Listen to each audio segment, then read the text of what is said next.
This video, I'm going to talk about the plant a little bit and what you can do to get it to where I got mine. First, you're going to want to get yourself a grow tent.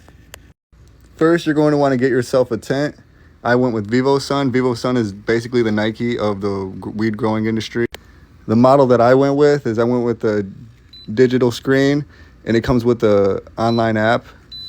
So on the app, you can run a recipe, and it'll have your lights, it'll have your HVAC system, and it'll control your fan too. So I have my fan, the light, and the HVAC system all running through this monitor, and it also runs through my phone, and it allows me to control it from wherever I am. I can't really control it on here anymore because it's got a recipe going, and the recipe will stay the same until I change it.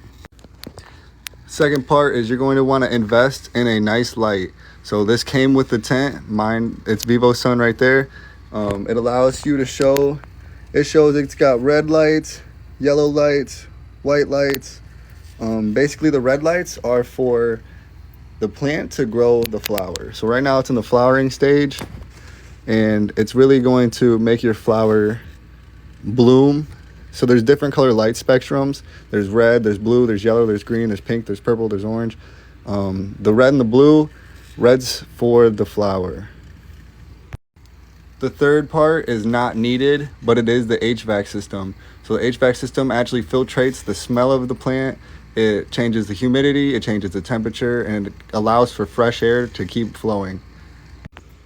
The fourth step is the fan. I have the fan oscillating, so it allows for a natural flow of air, and it really hits all the plants, as you can see. It changes the air, it changes speed, it changes all that through this. The tent comes with a bunch of these tools, a lot of wiring, strings, the Tessel nets. Tessel nets are for your plant to really focus on like an area. Right now I have it pushing these down. These two big ones, I have it pushing these two forward, and it allows for the ones in the back to get more exposure to the light. Next, you're going to want to get one of these mesh pots. These mesh pots allows for water to drain, it allows for air to flow into the soil, and it really allows your plant to breathe. Like, it allows your plant to not sit with moldy water. It doesn't make pockets of mold and stuff, it's really good. Next is the soil you want to use. I didn't use soil, I used Coco Coir. There is a difference. Soil comes pre-mixed with nutrients. Coco Coir is like a blank canvas, so it allows me to create the recipe for the plant by myself and not have store-bought nutrients that might have chlorine and other stuff added into it.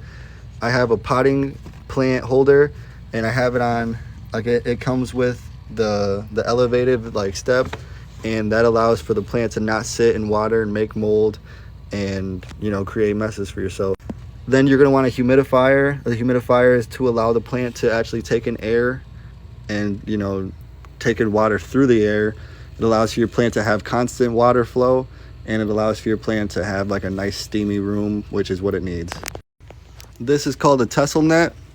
Basically the Tessel net is so I can manipulate how the plant grows. So right now I have this tall stalk and this tall stalk getting pushed forward so that it allows for the back of the plant to get more exposure to the light, but it also allows for these to not grow too tall. As you can see, they're getting way closer to the light than the rest. That one's not tall enough. We want that one taller. These two might be too tall, but I'm not gonna cut them down. As you can see, the buds on them are already starting to take shape.